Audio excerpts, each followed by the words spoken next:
Okay, is it visible, the slides?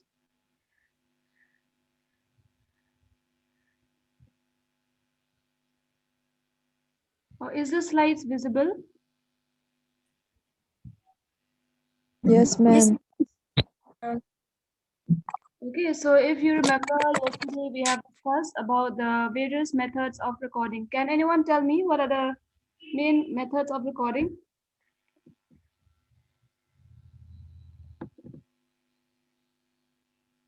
Yes or no?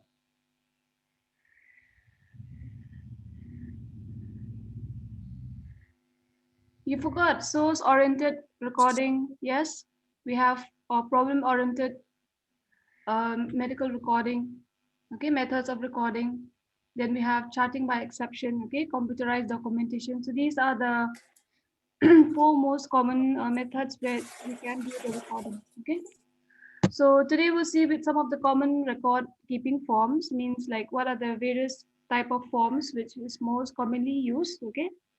So the first form, it is called as a admission nursing assessment. So this thing actually all these most of these you have already seen. Okay, even in a hospital setting itself, even now also, even if any new patient come, we always do the initial nursing assessment. Okay, so here mostly it will include all the initial database in all the patient's identification information. Okay, history, then her assessment.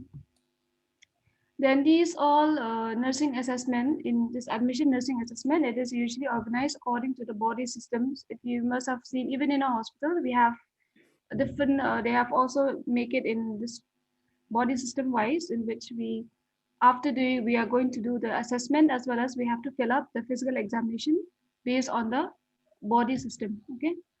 Then functional ability. Okay, whether the patient is being able to perform his activity by himself, or he's totally dependent. Okay, or partially independent. Okay.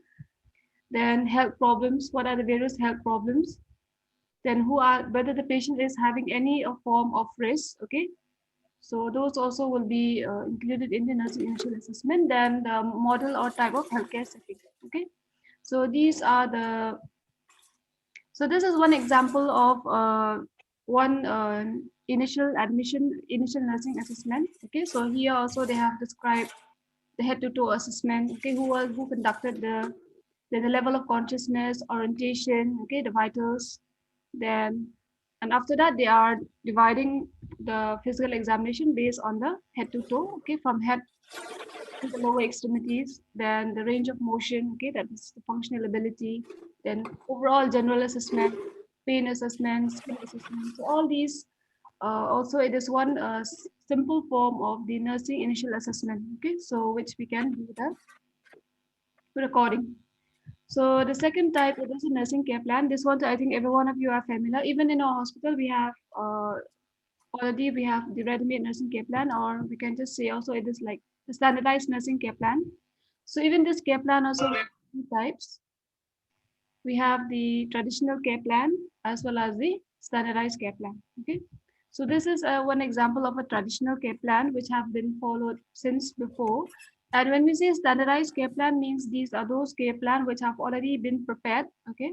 It is like a ready-made type, which already it has been already been prepared. Okay, based on some common problems, suppose diarrhea, fever. These are very common symptoms seen in a hospital. So when we say standardized, means these are already prepared one or ready-made one. Okay, so this is one example of a standardized care plan for diarrhea. Okay, so it includes all the assessment, nursing, diagnosis.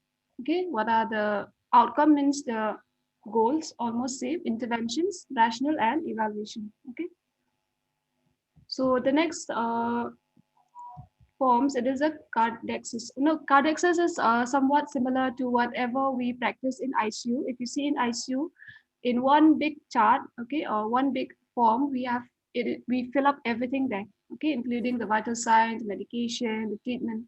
So it becomes very easy to access, or in one go we'll be able to get all the information. Okay, so cardexis also they are similar to those type of forms which we maintain in the ICU setting. Okay, so in one form only, we have all the details information about in starting from the treatment, everything. Okay. So it is widely used, concise method of organizing and recording data for quick references and series of card of in index file on a computer generated form for each patient. Okay, it can be generated form or it, like many here we are practicing, it is not, we do it in the paper form. Okay, maybe temporary or permanent worksheet. Okay, then information that whenever we say in that card access, even in that one which we follow in ICU, okay, it is divided into various sections. Like first, it can comes the pertinent information. Okay, so this is, sorry, this should be the patient information. Okay, then the list of medication, the list of daily treatment. Okay, diagnostic procedures ordered, any, those also we can fill up in one form only. Any specific data on the client's needs. Okay, if any other basic needs depending on his problem, then we have to fill it up in that sections. Then the problem list, the goal, approaches. So all this we can fill up in one form. Okay, so it becomes very easy to know in details about the patient. So this is like one example of a Cardex form. So this is here, as you can see in one form, it includes all the patient's information. Okay, starting to his identification. Okay, then his chief complaint, then when he was admitted, then what type of any type of medication, IV fluids ordered. Okay, then any other treatment. So even in the intake output. Okay, then even the vital signs can be recorded here. Then any other investigation plan. So all in what in this type of cardiac form. So in one form, you'll be getting the different details of a particular patient. Okay, so this is very it might, the way of maintaining the form might be differ from hospital to hospital. Okay, so but mostly these type we are really like what we are following in ICU. Okay, so these type of form we are following the cardiac form. Okay, so in one form we get all the information. So another type is the flow sheets. Okay, so flow sheets, these are nothing, but here also it becomes like whenever we say flow sheet, also it becomes very easy. We can record the data very quickly. Okay, because we just everything is already there. We just have to fill it up. Okay, and also become very concise. It becomes very easy to read whenever we record it in a flow sheets. Example of flow sheets are all this, whatever we have, like graphic record means your vital signs or okay, all those type of flow sheets. Then fluid balance, intake, output, then your daily care record, medication record, skin assessment record. So these all comes under the flow sheets. Progress notes, if you remember, even yesterday I have discussed about various form where methods where we can or formats for the progress notes like SOPIA, SOAP or SOPIA, okay, then DAR methods. So all those we can follow, okay, for maintaining the progress note records. So this is like one nursing flow sheet, okay, where it includes every, okay, the patient's details as well as the diagnosis, okay, the vital signs, okay, what type of this one. So like whatever we see in the hospitals, okay, like the vital signs sheet, okay, so those also it acts as, those also are simple example of a flow sheet, okay. So nursing discharge and referral summaries. As you all know, whenever a patient, okay, he is planned for discharge, obviously we have to prepare some recording for that also. Include it will include the discharge plan. Okay, when it is planned. Okay, whether in what day. Okay, on what basis the patient is allowed to be going for discharge. Then what is the instruction for care and the final progress notes. This also we need to mention in the discharge record.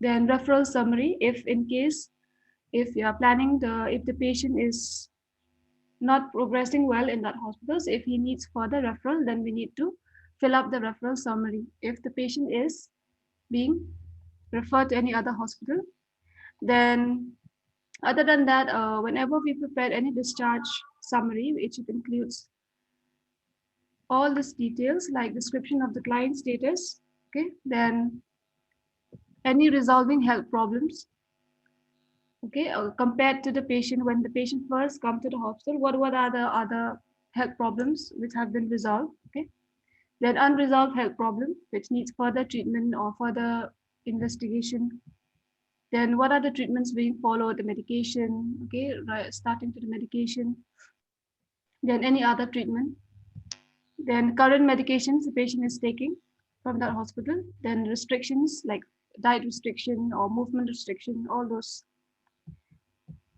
Then support network, okay, that means if the patient is having any form of a problem in between when he already shifted to his home, so whom he can contact, okay, so for any follow-up, client and education provided, then discharge destination when the where the patient will be discharged, okay, where his exact referral services, okay.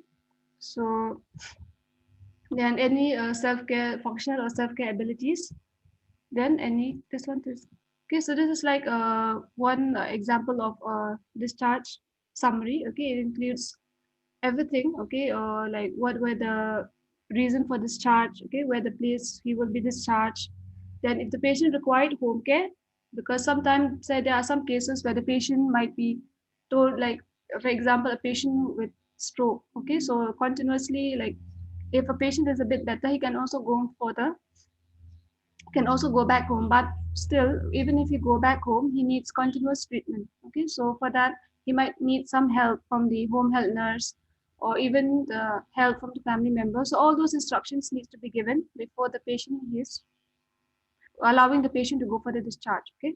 So in case if you're planning for any home health nurse, so we can also help the family members by giving the contact number of any agency, okay, running the home health nurse and all those, and any other additional instructions, what are the medication here they have given, okay. So not only this, whenever we plan and discharge somebody, we also even instructed the patient when to come up for follow-up checkup, okay, emergency contact number, so all those we have to give in the discharge summary. So these are some of the common forms, okay, which we can do the recording. So now we will move on to report, okay. So far we have even this past a few classes we have discussed about recording, okay. So today we will talk about reports, okay. So like if you remember, even if I have said that reports are something which can be also reports are something which is either orally or it can also be in the written form, okay. So orally either we can do it face to face or it can be through telephone, okay. Or well, written means we have to note it down, okay, we have to make our reports. So what do we what do you mean by reports, okay. Reports give a spoken or written account of something that one has observed, okay, during your shift, whatever, okay, then heard, done, or investigated, okay. This is according to Oxford Dictionary.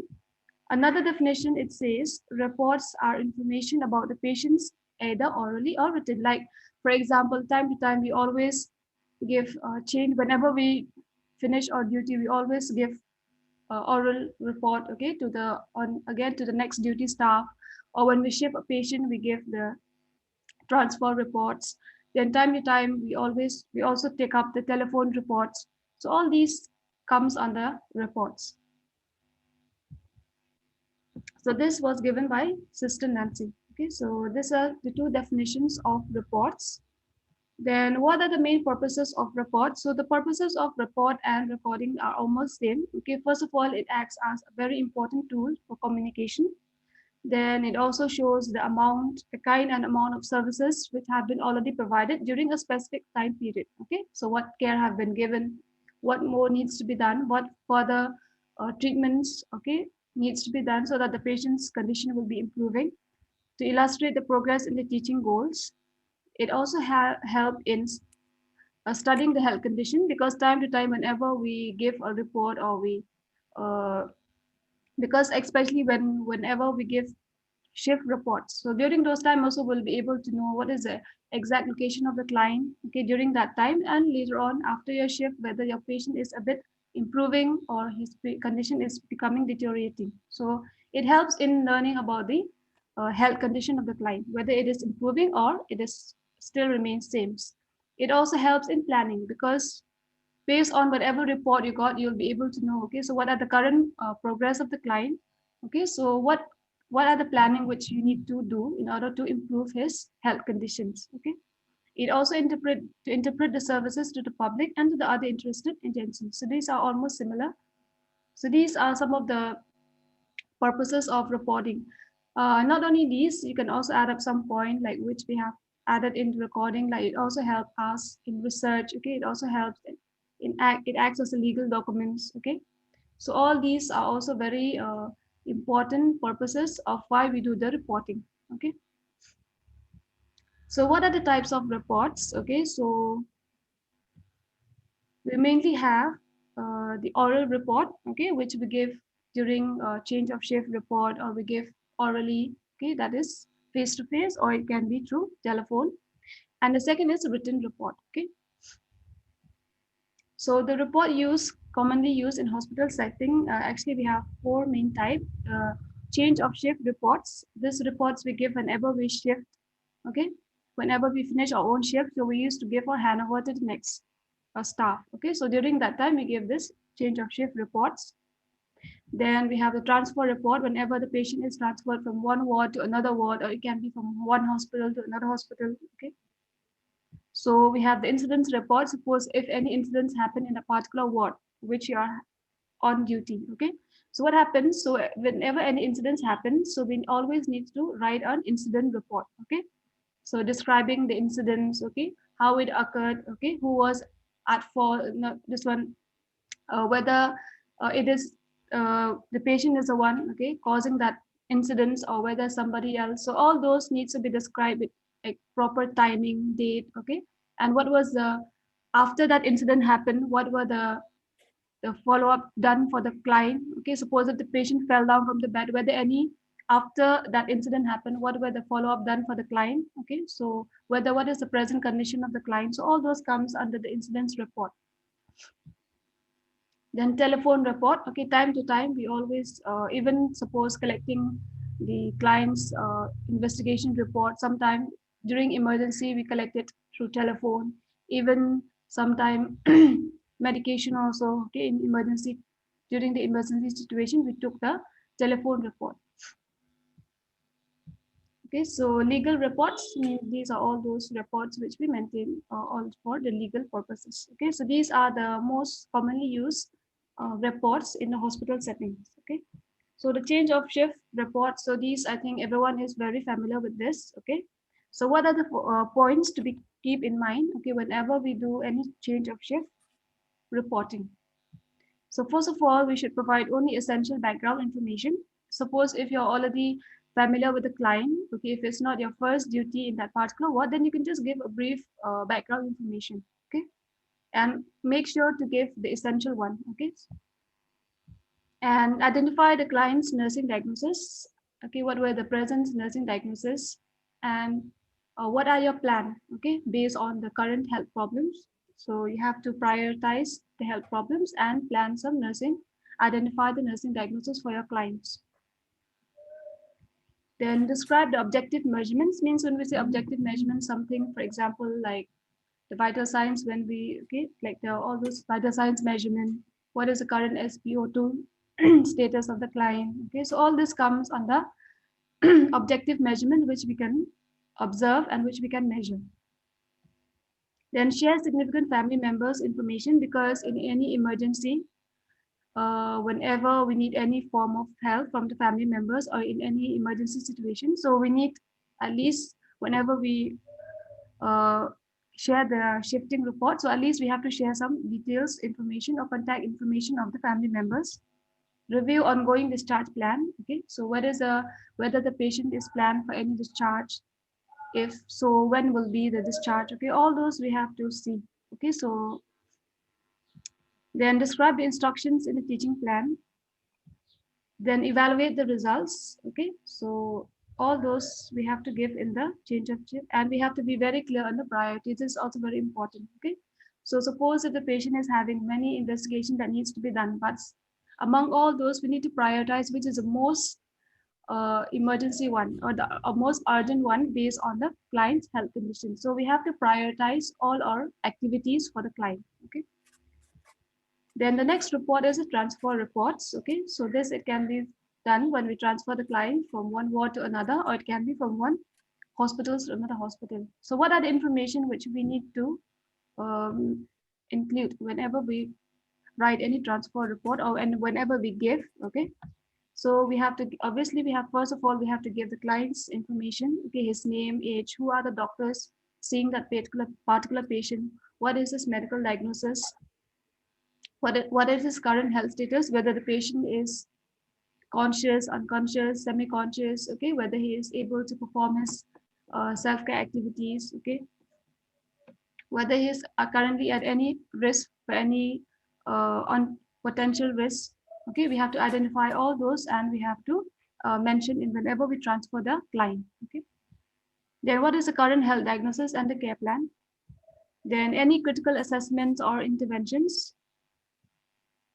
So by giving all this information, so that at least whenever you transfer the client, also whoever received the client or received the patient, they will be totally be they should also be well prepared. Okay, so if anything happens, there needs for any special equipment during the transfer, because there are some patients who are very critical. So during the transferring period, also we need to put up some oxygen tank. Okay, we cannot just transfer them just like that. Okay, so all this we have to see.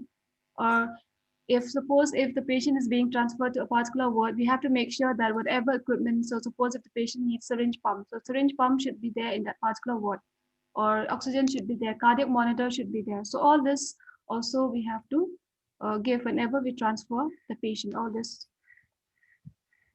So incidents report, like I've said, these are some, because time to time, so many incidents happen in a particular ward. Suppose medication error incident, then it can be your, this, suppose if any patients falls, okay, so all, so many incidents might happen, okay, or it can be fire, it can be. So what are the points which we have to keep in mind? Okay, so the nurse who witnessed the incident should write the report. Okay, so if I'm the one in charge, and if I'm the one seeing that the patients fell down, okay, from that his bed, so the person who observed, she should be the one writing the report. Okay, describe in concise and specific objective terms. Okay, then do not interpret or attempt to explain the causes of the incident. Okay, so we should not give any form of assumption. So whatever you see, that much only you should write. Okay, the measure taken are whatever after that incident happened, what were the measures taken, those also needs to be noted down in the report. Okay, no nurse is blamed on any incident report, because as you know, accident, it can happen anytime. Okay, submission of the report as soon as possible.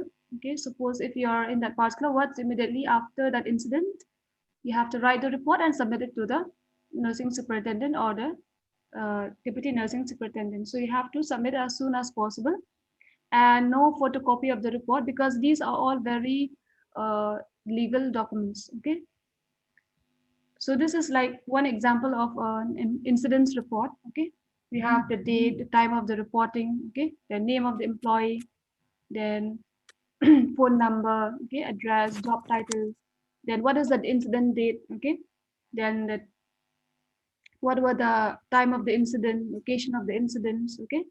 So there's, and also there's also section, if you see, which the person who is writing the report, she can describe the incidents in her own word, okay, how the incident happened, who was involved, okay, then what were the, if there's any damage happened to the client or to anything, okay, then what were the, was there any property damage, then if it is there, then we have to describe, okay, then if there is any bodily injury to the client, those also needs to be mentioned here.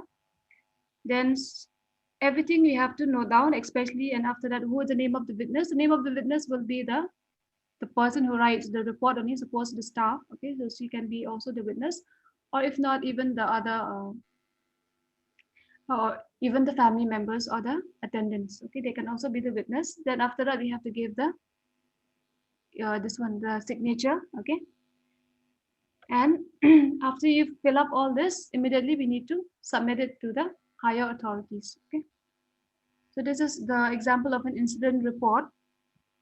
Then the next report is the telephone reports. Okay, so whenever we take up any telephone report, we have to be very alert. Okay, sometimes what happened in between, some disconnection or some issue will be there, connection issue, so you might not be hearing the voice properly, so we have to be very make sure you, whenever you take up the telephone reports, you have to ask first who is the person giving the information, okay? Then mention specifically the date and time, okay? Then whenever the patient give any information, make sure you repeat back the information to them. So especially when we take up any, suppose if the doctors are prescribing any form of medication, so we have to tell him to describe, to give the spelling, okay? And also to you only, you have to repeat back the spelling, or repeat back the name of the medication to avoid any error, okay? So document the date, time, the name of the person, as well as the subject of the information, okay? And repeat back the information if any doubt occur. This is very important, okay? Because like I've said, connection problem, all those might occur in between. So we have to make sure that we should be very clear with whatever information we receive. Then it should be very concise and accurate, okay? Then whenever we take up any telephone order, okay, we have to follow some guidelines. Okay, so first of all, we have to know that State Nursing Council board, okay, State Nursing Board position, whether they are allowing or not, okay, to follow up any telephone orders. Then the agency policy. Then do not accept order from an unknown prescriber. So we have to always first ask the name of the person giving the information, okay, and make sure that he is the one which is involving in your patient care. Okay, so we should not take up any information from any unknown prescriber, and ask the prescriber to speak very slowly and clearly. Okay.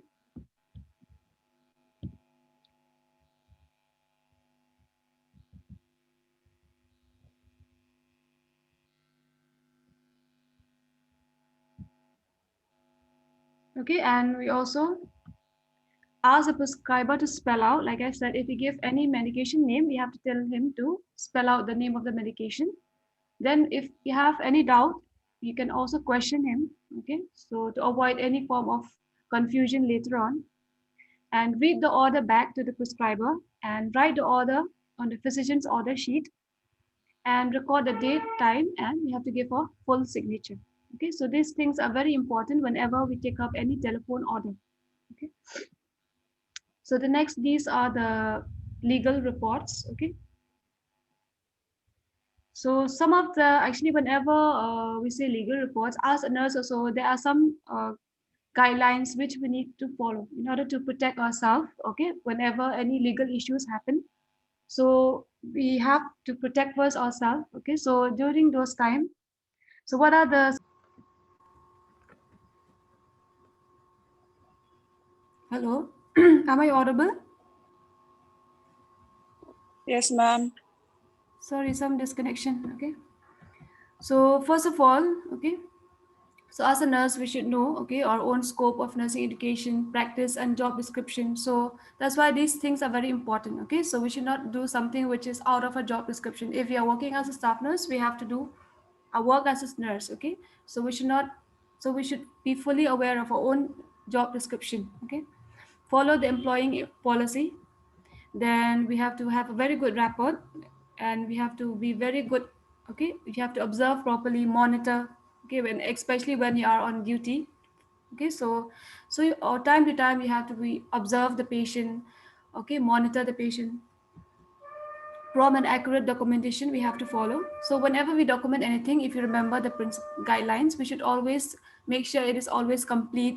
We have to give the date, time, okay? It should be very, we should not manipulate or give any false recording, okay? We should not give any assumptions record, okay? Protect the clients from any form of injury, okay? So we have to be very well alert, okay? If the patient, suppose if the client, if you see in a particular ward, he is very restless, okay? So, and there's a chance that there's a risk that he might hurt himself, or he might even hurt others. So in that type of condition, so as after taking the consent from the family members, we can also give the client some form of restraint. So in this way, we are trying to protect him from any injury as well as protecting others, okay? Then we have to keep everything very confidential, okay? We cannot just share any information of any client, okay? We should give it, we should share it only to those people who are involving in the patient care, okay? Then report all incidents, okay, involving the clients. Then proper delegation of responsibilities is very important. So before that, you should know, okay? So whenever you delegate any work, So you should know the capability of that person you are delegating to, and you have to make sure that they are fully capable of doing it, and you should be accountable for if anything happened, okay, because you are the one giving the responsibilities. So you have to be well accountable, okay. Check any other that client's question, okay, because again, if you're in between so many, the clients may have so many issues or problems, so we have to be well aware of all those, okay. So it should not come out later, otherwise you'll be in legal problem, okay, if anything happen. Clinical competence, this is also very important, okay. So a nurse, as a nurse, we should be very well competent with whatever activity we are doing with the client, so we have to be very skillful, okay, and confidence. And complete recording should be done, okay. So logically, we have to arrange and use only approved abbreviation. These are almost similar to the guidelines. Never edit, like I've said. If you have made any mistake, either you can just draw one line and you can write the like you can write the correct information in on top of that, okay. We should never scribble, or we should not use any correction pen, okay. Then Excuse me, ma'am. yes. Ma'am, Yes. ma'am, the slide is not available, ma'am. It's not available, ma'am.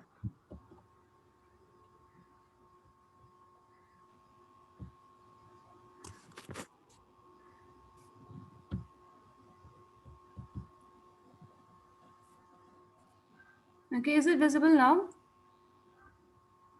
Yes, ma'am. Yes, ma'am. Oh, okay.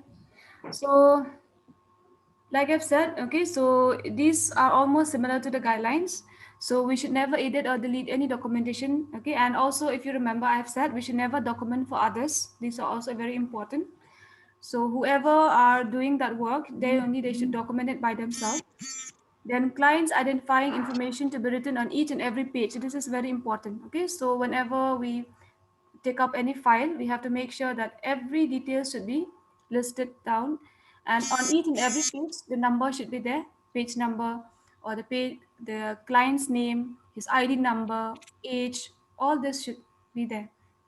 So we should always give our signature, okay. If far as possible, it's better to give the full signature.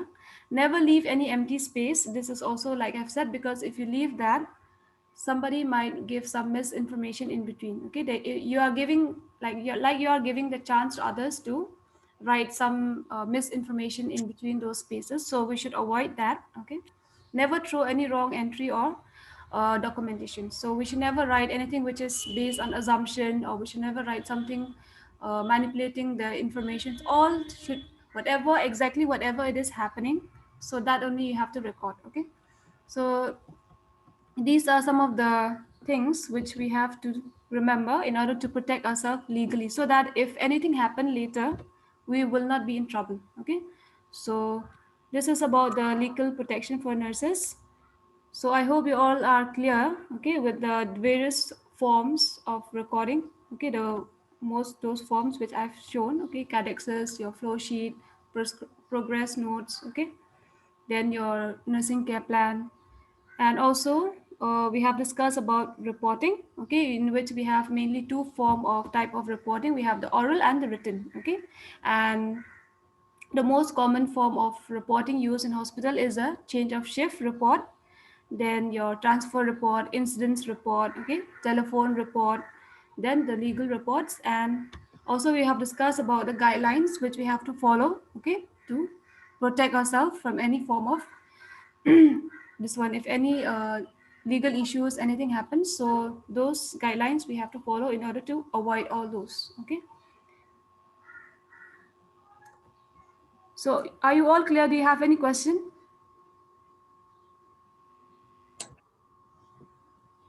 No, ma'am. Okay, I hope everyone is clear with recording and reporting, okay. So these are also very important, okay. Record, at least you should know what is recording, okay, then what are the purposes. Those guidelines are very important. Then what are the methods of recording, then as well as what is reporting, the types of recording, okay, and the common recording reporting which we do in the hospital, and some those legal guidelines also you need to remember, okay. So if no questions, I will wind up the class now. So I'll be sharing the slides in the group. Okay, so you please go through and let me know in the next class. Okay. Okay, thank you everyone. Thank you, ma'am. Thank you, ma'am.